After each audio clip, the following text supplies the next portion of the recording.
The word Chicano just means, somebody that is involved with their culture. People used to associate it with gang banging and a lot of bad things back in the days, but when you grow up in that culture, you don't see it that way because you know about the love and the dedication that these people have for their families and the cars and what we do with our artwork and all them different facets of the culture that we enjoy. I grew up in it, I live it. My dad was Chicano through and through, and we lived that life every day. Whether it was family tradition or incorporating the lowrider lifestyle was what we lived by. Growing up in the 70s, he used to always talk about Chicano this, and they had their ways of doing things, and that was their way of explaining how they live their life. We are Chicano, we are Mexican Americans, and this is what we see ourselves as.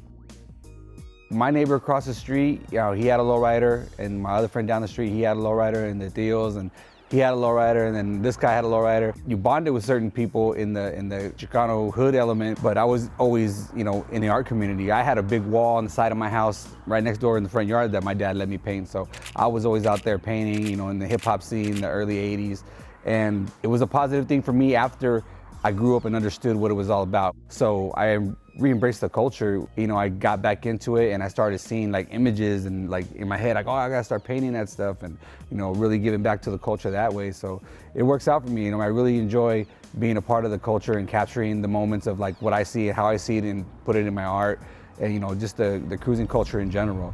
I've always been a fan of lowriding and going to all the cruises. I can't remember not being around it.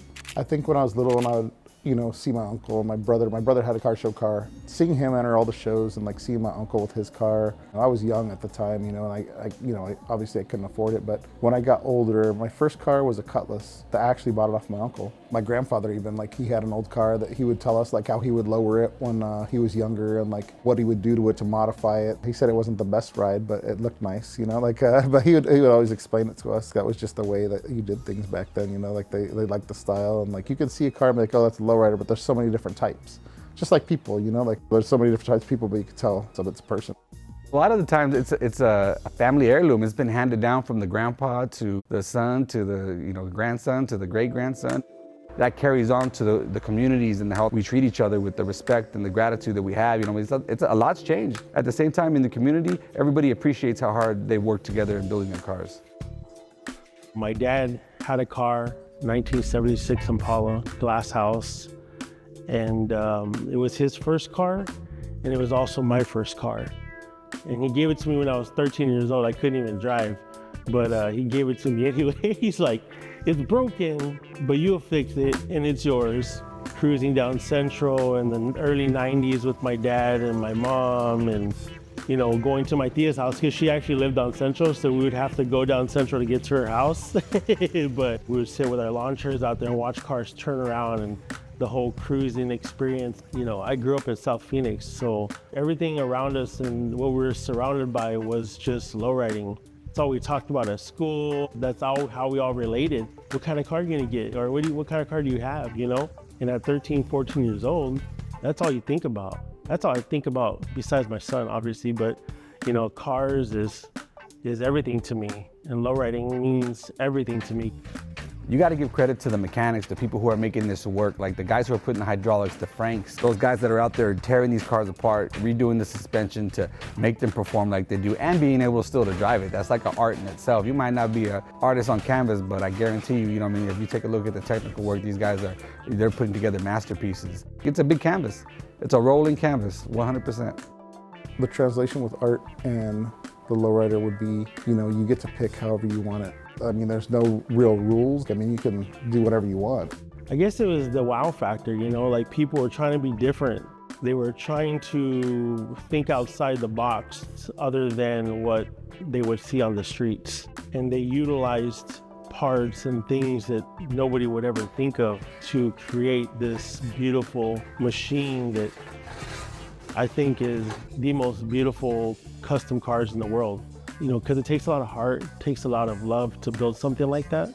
And creativity is the ultimate factor.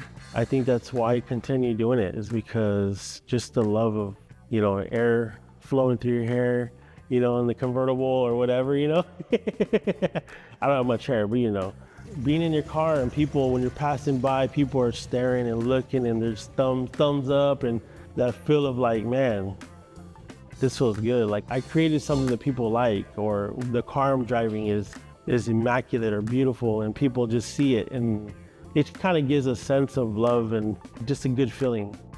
It's always been cool. It's just in a small niche of people, but then when you get it to the place where it's, expanded to car culture. I was at Barrett Jackson, there's Lowrider Barrett Jackson's. It's always about the car. Like, it makes you look good. You pull up to a spot, you hit your switches on somebody, you pull up, you make an entrance. That's how you make an entrance in the car culture. You roll up and let everybody know you're there.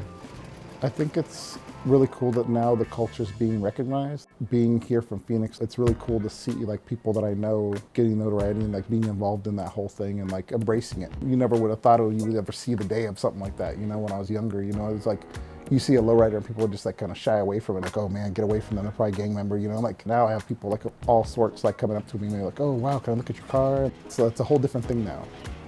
There was a stigma behind lowriding because back then Impalas and in the 80s, the Regals and the Cutlasses were affordable vehicles and things that people could get for a couple $100s, right? So then they associated those with people like gangsters that bought these cars because they were $100. Now that people are starting to appreciate the vehicle for what it is, instead of the stigma that came from years ago, people are wanting to see these vehicles on the street. They're wanting them to be in their movie. They're wanting them to be in their halftime show. They're wanting them to be in the commercial. But let me say something, Chicano is not a costume. It's a lifestyle. It's not something you can just put on and play. It's something that you have to live every day and you have to embody it, and it starts from generations ago. It's love, it's respect, it's teamwork, it's camaraderie, it's passion. There's so many different emotions that get involved when you're dealing with a community of people who just got nothing but love and respect for each other.